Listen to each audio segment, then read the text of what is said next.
प्यारे बच्चों, easy take chemistry classes में आप लोगों का बहुत बहुत स्वागत है। आइए हम लोग देखते हैं आज की क्लास। आइए बच्चों, आज हम लोग एक महत्वपूर्ण मैराथन प्रयास करते हैं और ठोस अवस्था को इस तरह से पढ़ते हैं कि आपको पूरा का पूरा 5 अंक मिल सके। जैसा कि आप जानते भी हैं, इस चैप्टर से कुल 5 नंबर के प्रश्न पूछे जाते हैं और मैं चाहता हूं कि ये 5 अंक आपको आसानी से मिलें। और बच्चों, सबसे अच्छी बात यह है कि हम लोग इस वीडियो में जो कुछ भी पढ़ने चल रहे हैं, अगर आप उसको ध्यान से सुन लेते हैं, देख लेते हैं, समझ लेते हैं, तो आप ये मान के चलें कि आपको ये 5 अंक बड़े ही आसानी से मिल जाएंगे। क्योंकि सॉलिड स्टेट में जो भी प्रश्न पूछे जाते हैं बहुत ही सर्टेन है, उनका एक निश्चित दायरा है, वहीं से ही वो पूछे जाते हैं। जैसे कि आप देखिए, प्रश्न संख्या 1 हमेशा उसमें एक ऑब्जेक्टिव बहुविकल्पी क्वेश्चन होगा 1 नंबर का, जो सॉलिड स्टेट से आता है। इसी तरह से आप किसी ईयर का प्रश्न पेपर उठा लीजिए और देखिए, क्वेश्चन नंबर 2 प्रश्न संख्या 2 जो होती है, उसे 2 अंक का एक क्वेश्चन रहता है और जनरली ये न्यूमेरिकल रहता है बच्चों। और प्रश्न संख्या 3 में भी 2 अंक का प्रश्न पूछा जाता है और यह पार्ट थोड़ा सा थ्योरेटिकल ज़्यादा होता है। इस तरह से 5 अंक आपको आसानी से मिल सकते हैं। बच्चों, पिछले कुछ वर्षों के पेपर में आए हुए जो प्रश्न हैं उनको आप देखिए, आपको खुद अंदाज़ा लग जाएगा कि किस तरह के प्रश्न पूछे जाते हैं और हमारी प्रिपरेशन, हमारी तैयारी किस तरह की होनी चाहिए। आइए हम लोग देखते हैं कुछ महत्वपूर्ण प्रश्न जो अब तक के पेपर में पूछे जा चुके हैं। देखिए, जैसे एक क्वेश्चन है बच्चों, एक घनी संरचना वाला यौगिक तत्व ए तथा बी से बना है। इसमें ए परमाणु घन के कोने पर तथा बी परमाणु केंद्र पर स्थित है। यौगिक का सूत्र ज्ञात कीजिए। अर्थात ये तत्व की यानी एकक कोष्टिका की संरचना और यौगिक के फार्मूले से रिलेटेड प्रश्न है। तो आज हम लोग इस लेसन में इस पॉइंट का भी डिस्कस करेंगे। दूसरा क्वेश्चन जो अब तक आया है, पहले हम लोग एक बार क्वेश्चन देख लेते हैं बच्चों, फिर उसके हिसाब से हम थ्योरेटिकल और न्यूमेरिकल पार्ट पढ़ेंगे, जिससे कि आपके दिमाग में एक एक बात कायदे से सेट होते जाए। देखिए, दूसरा क्वेश्चन क्या है। NaCl क्रिस्टल में प्रत्येक Na+ आयन के चारों ओर Cl- आयनों की संख्या कितनी होती है? तो बच्चों, ये 6 होती है। आगे हम इसको डिस्कस करेंगे क्यों 6 होती है और किस तरह की NaCl क्रिस्टल की संरचना होती है। देखिए, आइए तीसरा क्वेश्चन क्या है। तीसरा क्वेश्चन है, ठोस क्रिस्टलों में बिंदु दोष पर संक्षिप्त टिप्पणी लिखिए। देखिए, ये प्रश्न जो है ये थ्योरेटिकल है, तो इस तरह से कुछ थ्योरेटिकल प्रश्न भी आपसे पूछे जाएंगे जो बहुत आसान होते हैं। अगर थोड़ा सा आप ध्यान देते हैं तो इनको आप आसानी से कर सकते हैं। क्वेश्चन नंबर 4 है, एक आयनिक ठोस के फलक घनी इकाई सेल के कोर की लंबाई 508 pm है। यदि धनायन की त्रिज्या 110 pm है तो ऋणायन की त्रिज्या ज्ञात कीजिए। इसी तरह से बच्चों, अगर आप देखें तो प्रश्न 5 भी ज्यामिति और घनत्व से रिलेटेड है। प्रश्न संख्या 6 में एक एग्जाम्पल पूछा गया है कि खटकोड़ी आदि क्रिस्टल का उदाहरण है। हेक्सागोनल किसका स्ट्रक्चर होता है? ये प्रश्न पूछा गया है। CDS, NaCl या फिर KNO3 का। आइए हम लोग कुछ और क्वेश्चन देखते हैं। क्वेश्चन नंबर 7 बच्चों, देखिए, यह है 58.1 ग्राम NaCl में इकाई सेलों की संख्या क्या है? देखिए, ये भी मास और इकाई नंबर ऑफ यूनिट सेल से रिलेटेड है। फिर से जो अगला क्वेश्चन प्रश्न संख्या 8 है, ये भी बच्चों कोष्टिका के कोर और उसके घनत्व से रिलेटेड है। ये सारे प्रश्न हम आपको डिस्क्रिप्शन में लिंक में भी दे देंगे और इनका सलूशन भी आपको बच्चों कराया जाएगा, इसलिए आपको परेशान नहीं होना है। केवल हम एक पैटर्न अभी देख रहे हैं कि किस तरह के क्वेश्चंस आते हैं। इसी तरह से क्वेश्चन नंबर 9 का आप देखेंगे तो ये भी CCP जालक से रिलेटेड है और इसमें कोर की लंबाई और घनत्व से ही ज़्यादा प्रश्न पूछे गए हैं। 10th क्वेश्चन में संकुलन क्षमता पूछी गई। तो इस तरह से पिछले कुछ वर्षों के मैंने 10 क्वेश्चन आपके लिए सिलेक्ट किए थे, जिनको आपको देखकर ये आइडिया लग जाएगा कि वास्तव में सॉलिड स्टेट से किस तरह के प्रश्न पूछे जाते हैं। आइए हम लोग इन प्रश्नों के उत्तर के लिए एक शॉर्टकट स्टडी पहले करते हैं, फिर इन प्रश्नों पर बच्चों हम लोग डिस्कस करेंगे। तो सबसे पहले इस पार्ट में जो हमें देखना है वह है कुछ महत्वपूर्ण तथ्य व सूत्र हमें याद कर लेना है बच्चों। ये बहुत ही ज़रूरी आपके लिए है। देखिए, सबसे पहले तो एक चीज़ याद रखिए, जो बहुविकल्पी प्रश्न आते हैं उनमें पूछा जा सकता है क्रिस्टलीय और अक्रिस्टलीय ठोस में अंतर के कुछ उदाहरणों पे प्रश्न पूछे जाते हैं। जैसे ज्यामिति आप सब जानते हैं कि क्रिस्टलीय ठोसों की ज्यामिति निश्चित होती है जबकि अक्रिस्टलीय ठोस की ज्यामिति अनिश्चित होती है। गलनांक और गलन ऊष्मा को लेकर बच्चों बहुत आपको केयरफुल रहना है। ये प्रश्न बहुत अच्छा है और ये पूछा जा सकता है। तो देखिए, वास्तव में जो क्रिस्टलीय ठोस हैं यही सही मामले में ठोस होते हैं। इन्हें ही ट्रुथ सॉलिड या वास्तविक ठोस माना जाता है। अक्रिस्टलीय ठोस जो होते हैं इनका गलनांक और गलन ऊष्मा अनिश्चित होती है, ये निश्चित नहीं होती है, यह एक परास में होती है। एक बहुत महत्वपूर्ण पॉइंट है बच्चों दैसिकता को लेकर के। देखिए, दैसिकता में बहुत सारे बच्चे कंफ्यूज हो जाते हैं। क्रिस्टलीय ठोस विषम दैसिक होते हैं जबकि अक्रिस्टलीय ठोस समदैशिक हैं, जबकि ज़्यादातर बच्चे इस पॉइंट पे गलती करते हैं।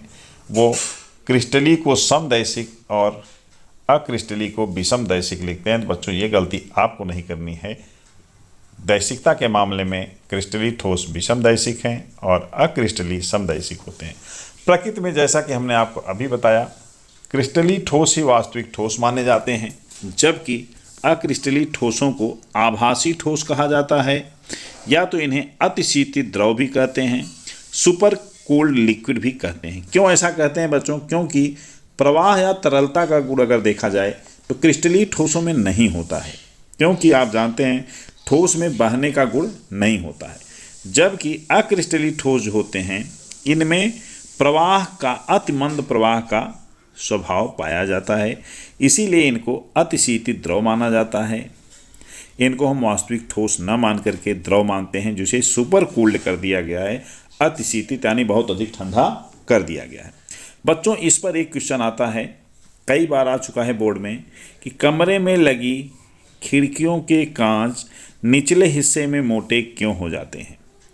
इस प्रश्न का उत्तर आप याद रख लीजिए कि कांच जो होता है वह एक अक्रिस्टलीय ठोस है जिसमें मंद गति से प्रवाहित होने की प्रकृति पाई जाती है, और यही कारण है कि गुरुत्वाकर्षण बल के कारण इसके कण धीरे धीरे नीचे की तरफ आते हैं और कांच जो होता है वो नीचे की तरफ मोटा हो जाता है।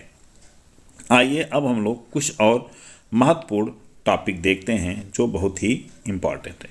क्रिस्टलीय ठोसों के प्रकार पर बच्चों बहुत बार प्रश्न पूछा जाता है, तो आप लोग जानते भी होंगे। एक बार इसको रिवाइज हल्के में करिए कि क्रिस्टलीय ठोस कितने तरह के होते हैं। 4, सहसंयोजी या नेटवर्क ठोस, आयनिक ठोस, आणविक ठोस और धात्विक ठोस।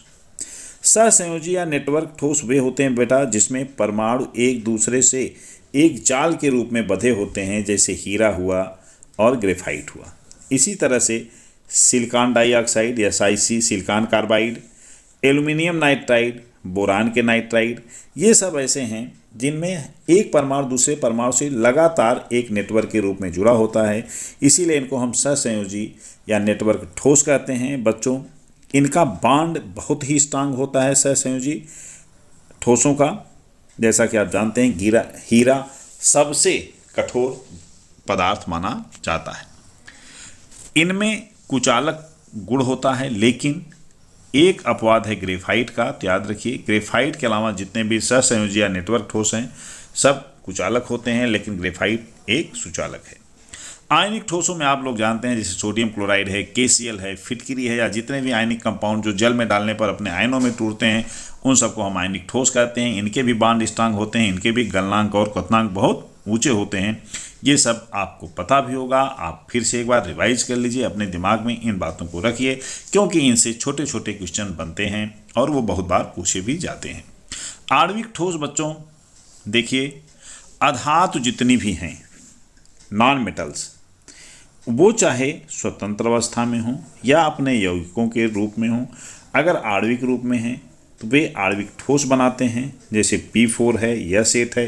कार्बन डाइऑक्साइड ठोस रूप में अगर है, जल जब बर्फ़ के रूप में होता है, तो इन सब स्थितियों में आणविक ठोस पाए जाते हैं। और बच्चों, आणविक ठोस का गलनांक तुलनात्मक रूप से कम होता है और ये मुलायम भी होते हैं। तो इस तरह से आपने देखा कि जो आणविक ठोस हैं इनका गलनांक कम होता है। धात्विक ठोस वे ठोस होते हैं जो धातुओं से में पाए जाते हैं। तो जितनी भी धातुएं हैं सब धात्विक ठोस के अंतर्गत आती हैं, जैसे कापर है, आयरन है, पीडी है, जिंक है, निकल है। तो बच्चों इस पोर्शन को बताने का मेरा बस इतना उद्देश्य है। कभी कभी अगर आपसे पूछा गया क्रिस्टलीय ठोस कितने प्रकार के होते हैं तो आप इनके नाम याद रखें। ये 4 तरह के होते हैं, इनके एग्जाम्पल्स याद रखें और इन पर जो भी अभी आपको हमने इनकी प्रॉपर्टीज़ बताई हैं 2-4 प्रॉपर्टियाँ इनके लिख करके इन क्वेश्चंस को बड़ी आसानी से आप कर सकते हैं। बहुत आसान क्वेश्चंस होते हैं, इन्हें आप कर सकते हैं। आइए देखते हैं हम लोग अगला पार्ट। अगला पार्ट है, देखिए एकक कोष्ठिका किसे कहते हैं और ये कितने प्रकार की होती है। बच्चों एकक कोष्ठिका किसी क्रिस्टल जालक का वह हिस्सा होता है, यानी वह सूक्ष्मतम भाग है जिसकी निरंतर पुनरावृत्ति से क्रिस्टल बना होता है, उसे हम एकक कोष्ठिका कहते हैं। तो आपको ये परिभाषा याद रखनी है कि एकक कोष्ठिका वास्तव में क्रिस्टल का सबसे छोटा प्रतिबिंब है जो बार बार जब रिपीट होता है तो पूरे क्रिस्टल का निर्माण कर देता है।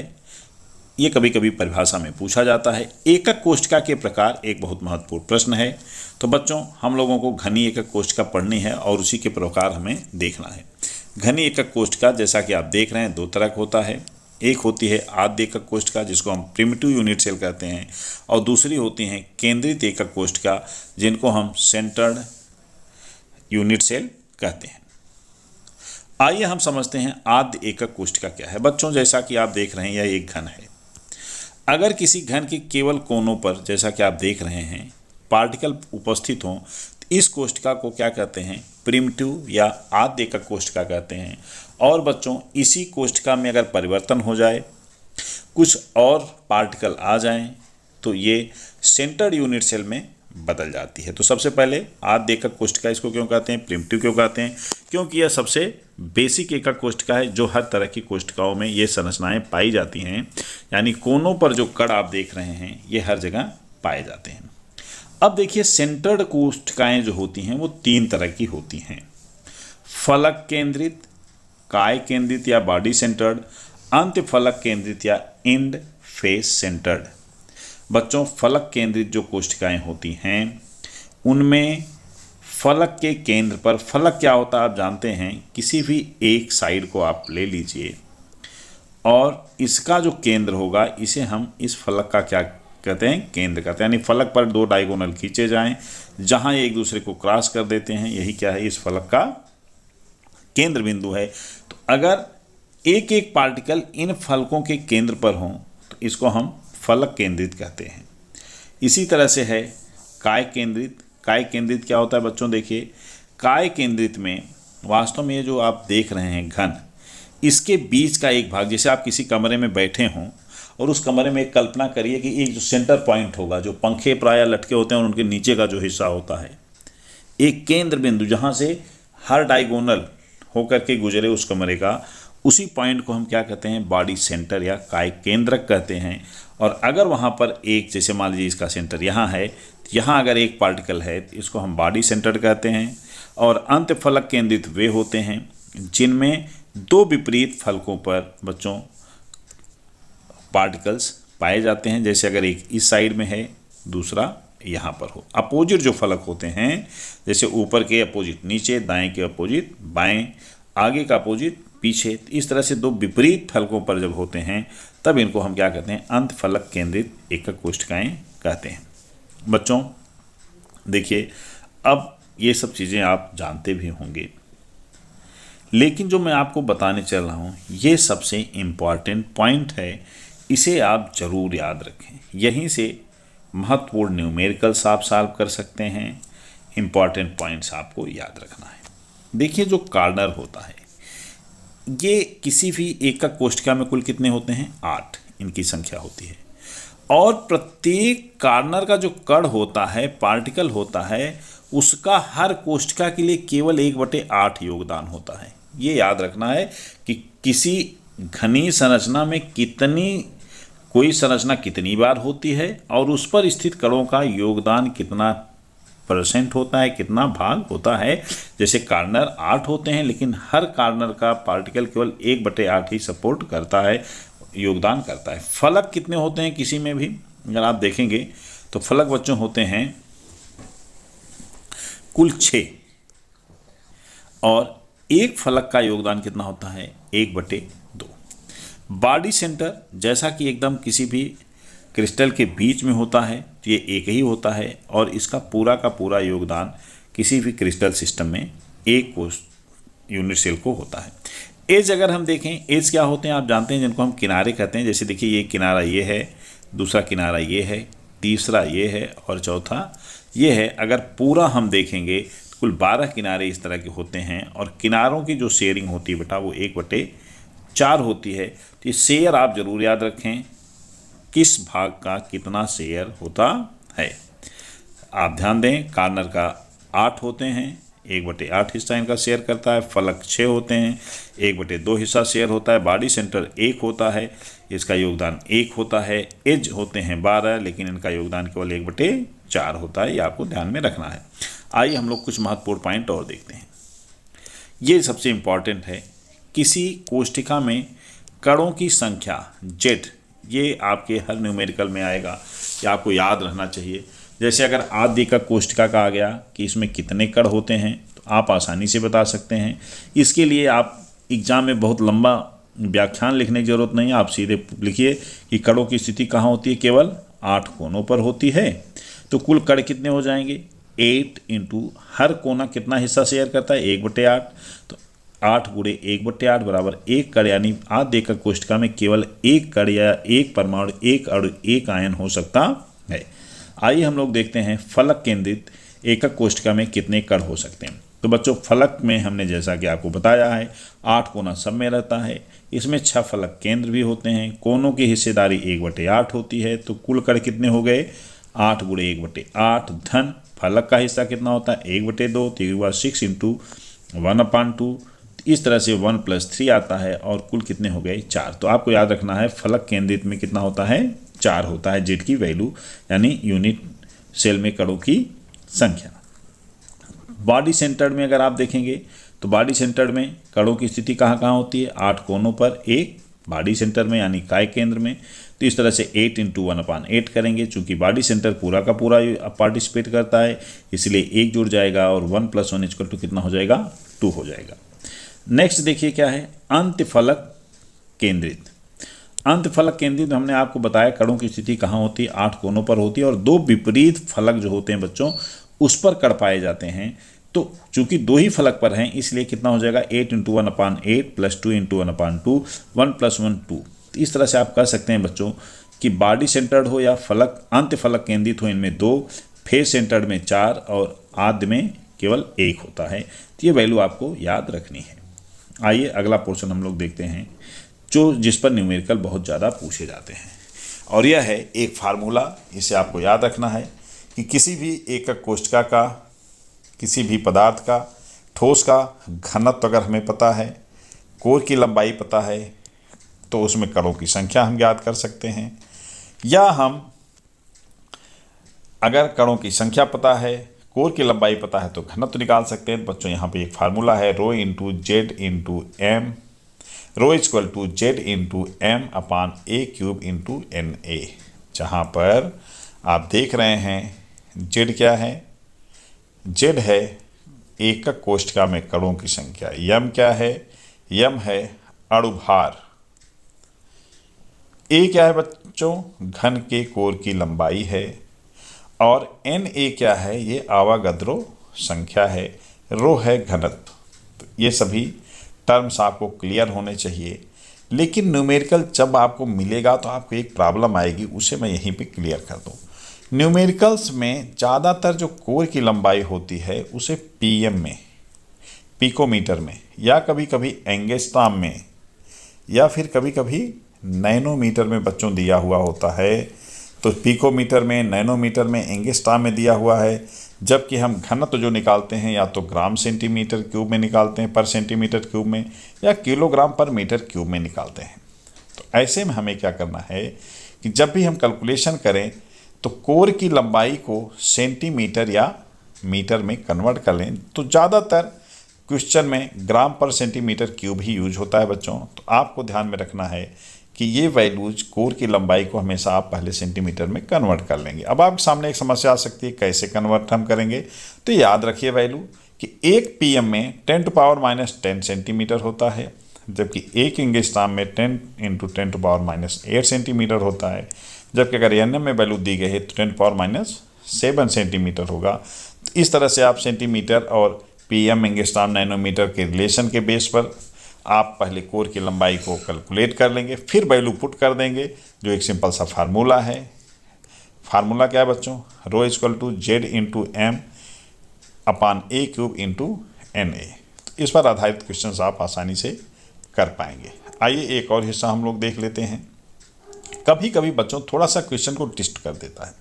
वो करता क्या है कि कहता है कि किसी पदार्थ का W ग्राम दिया गया है, उसमें इकाई सेलों की संख्या n हो तो उसका अणुभार बताइए। या कभी कभी अणुभार दे देगा, मात्रा दे देगा और आपसे पूछेगा कि उसमें कुल कितने कण हैं। तो इसके लिए एक दूसरा फार्मूला आप यूज करिएगा कि कुल कणों की संख्या बराबर होती है मात्रा गुणे Avogadro number upon Z × m। ये फार्मूला बच्चों आपको एकदम से याद रखना है, क्योंकि ये फार्मूला बुक में प्राय नहीं मिलता है। तो याद रखिएगा, कभी कभी अगर आपको केवल द्रव्यमान दिया गया है, W दे दिया गया है, अणुभार आपको पता है, पैकिंग का तरीका Z दे दिया गया है, आपको n निकालना होगा। तो आप किस तरह से निकालेंगे, आइए हम लोग देखते हैं कि Z का मान कैसे हम जान पाएंगे जब किसी क्वेश्चन में Z नहीं दिया हुआ होता है। तो देखो बच्चों, Z का मान जो होता है ये संकुलन पर प्रायः निर्भर करता है और किसी भी प्रश्न में ये मान देता जरूर है। जैसे अगर कोई सरल घनी SCP लिखा है तो आप जान जाइए कि Z की वैल्यू 1 होगी, इसमें आद्य कोष्ठिका होगी और उप सहसंयोजन संख्या हमेशा इसकी 6 होती है। अगर HCP लिखा है, खटकोणीय निविड़ संकुलन लिखा है, तो इसमें जो आद्य जो कोष्ठिका होती है वो FCC के सदृश होती है, इसलिए इसके लिए Z की वैल्यू हमेशा 4 लिखा करिए आप। और इसमें उप सहसंयोजन संख्या 12 होती है बच्चों। तथा घनीय निविड़ अगर है जिसमें CCP लिखा रहता है प्रश्न में, तो अगर CCP है तो ये भी FCC जैसा होता है और यहाँ पर भी क्या होता है, Z की वैल्यू 4 होती है, उप सहसंयोजन संख्या 12 होती है।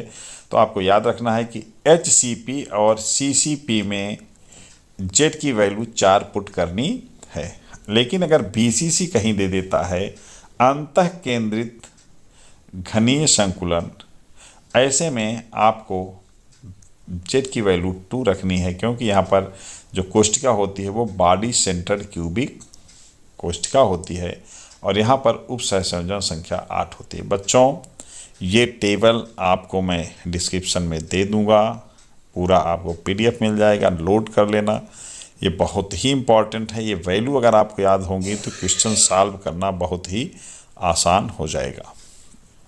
एक चीज़ जो महत्वपूर्ण है वो ध्यान दीजिए आप, और वह ये है कि NaCl के लिए FCC संरचना होती है। कभी कभी क्वेश्चन में NaCl को सीधे पूछ देता और ये बताता नहीं कि NaCl की क्या संरचना होती है। तो आप याद रखिएगा कि इसकी संरचना FCC है और NaCl के लिए Z की वैल्यू 4 रखनी है। कभी कभी आयनों की उप सहसंयोजन संख्या पूछी जाती है, जैसे NaCl में अगर FCC है तो आपको हमने ऊपर 12 बताया था। लेकिन जब भी आयनिक यौगिक होंगे तो चूंकि उसमें कैटायन होते हैं और एनायन होते हैं, तो कैटायन और एनायन बेटा इनमें हम उप सहसंयोजन संख्या को डिवाइड करके देखते हैं तो 6 और 6 हो जाता है। तो ध्यान रखिएगा, अगर आयनिक यौगिक है तो वहाँ पर FCC संरचना में उप सहसंयोजन संख्या प्रायः 6 होती है। इसके बाद बच्चों बिंदु दोष का नंबर आता है। तो आज वाले लेक्चर में हम लोग अभी इतना ही देखते हैं। नेक्स्ट लेक्चर में हम लोग बिंदु दोष और कुछ न्यूमेरिकल्स जो भी आपको ऊपर हमने क्वेश्चन दिखाया था, इस पर हम लोग डिस्कस करेंगे। बच्चों ये बहुत ही इम्पॉर्टेंट और इजी टॉपिक है, इसको आप रिवाइज ज़रूर करें। अगर आप इसको रिवाइज कर लेते हैं एक बार इस वीडियो से, तो आपको क्वेश्चन सॉल्व करना बहुत आसान हो जाएगा। अभी आज आपने थ्योरेटिकल पोर्शन पढ़ा है, कल हम आपको इस थ्योरेटिकल पर आधारित न्यूमेरिकल प्रॉब्लम को सॉल्व करवाएंगे और बिंदु दोष के विषय में बताएंगे, जिस पर बहुत सारे प्रश्न पूछे जाते हैं। तो बच्चों, उम्मीद है कि आप लोगों को ये शॉर्टकट रिवीजन के लिए तैयार किया गया वीडियो पसंद आया होगा। अगर आपको पसंद आया तो बच्चों, इस चैनल को आप सब्सक्राइब ज़रूर करें और आप कमेंट ज़रूर लिखा करें बच्चों कि आपको क्या चीज़ें समझ में आ रही हैं, क्या हाँ आपको प्रॉब्लम हो रही है। अगर कोई प्रॉब्लम है तो पूछिए। आपको कोई स्पेशल टॉपिक पढ़ना है तो उसको भी आप कमेंट में लिख सकते हैं। आज के लिए इतना ही, धन्यवाद।